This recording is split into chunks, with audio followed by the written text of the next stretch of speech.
Welcome, or hola, bienvenidos, bienvenue, to foreignlanguagehouses.com video number 2, Immersion Techniques Part 1. I'm Catherine Fortin, and I'm going to show you some basic techniques to keep those students of yours in the target language for a full 90% of the class. Now, how do we keep those students in the language for 90% of the class? Well, there are a lot of tried and true techniques to do that, and some incentives for the students too. But first, I do want to clarify that immersion techniques in a foreign language classroom are very different from an immersion program.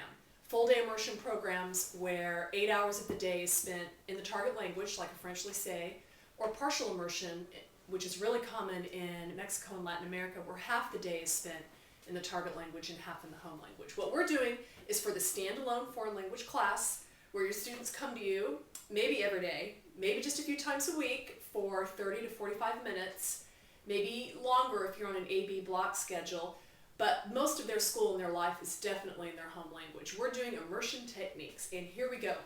How do you keep those students staying in the target language? First, you've got to have a very clear, overt signal. Now, lots of people do use flags, different country flags to signal that. That's popular with the older high school kids. Some use magic wands. That's great for preschool and kindergarten. I use a chant that pretty much goes with all language groups. Uno, dos, tres, español. Uno, dos, tres, no inglés. And that seems to do the trick. That way your students know exactly when they're to switch over into the target language. Now, we do believe that each foreign language class should be conducted at a minimum of 90% in the target language. And I've always believed in giving my students what I call English framers at the beginning and the end of a class. 3 to 4 minutes at the beginning of each of my classes is English time, where I'll hear questions, concerns, problems, issues in English. Then we'll do the chant, switch over to Spanish, and I'll do my lesson and content and practice activities in Spanish.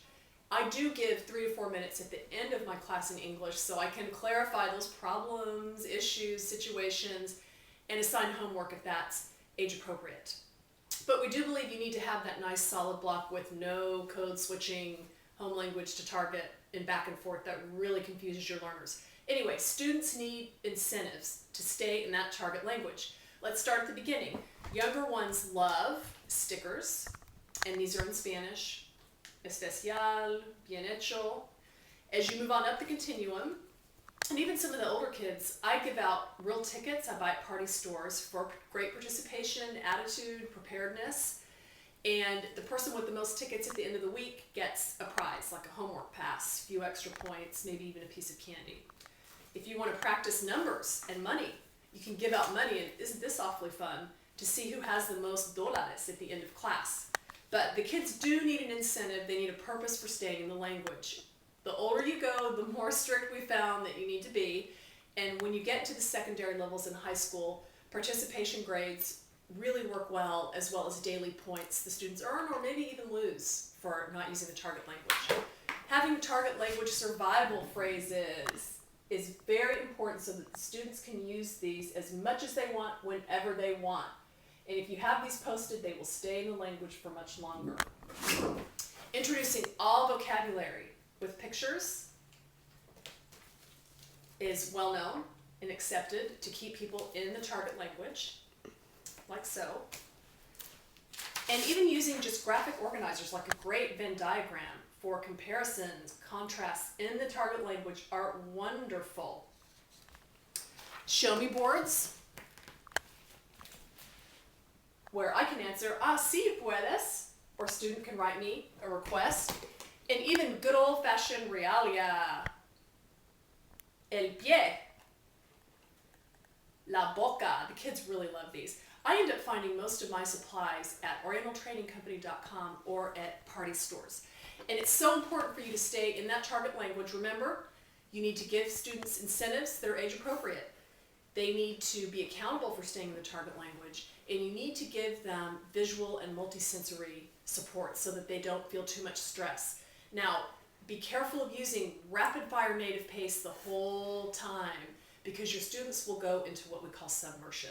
So you need to mix up a blend of caregiver motherese that when you're introducing the vocabulary with that native pace less formal language for classroom requests and things that the children hear over and over again. It took me years to come up with a good mix of native pace, motherese, maybe something a little bit in between for all of my classes. And then all of your classes may be different. Make sure that you shelter your content or shorten words and sentences to 3 to 4 words a sentence if you're doing a history, literature, geography, and make sure that it is comprehensible to those learners. If you have any questions, please feel free to email me or Diane at foreignlanguagehouse.com. Adios.